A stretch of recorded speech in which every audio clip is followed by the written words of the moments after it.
Prietenă îmi este luna. Solitară, luna pe cer înfruntă învolburați nori, ce tind s-o mistuie precum dragonul în miezul nopții. Zboară al meu gând în veșnic mereu, moartea în mine-mi surâde, moartea în mine o simt numai eu. Ieșiva în viziune odată, a lumii în tihnă mereu, brăzdată de gânduri amare, și luna vegheava atunci, învinge-va învolburați nori, căci eu sunt prieten cu ea.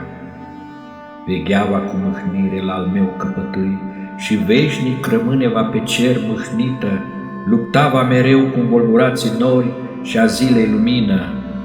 Așterneva adesea flori de întuneric și lumină pe patul meu, dormind în veșnicie, trupul meu în liniște deplină.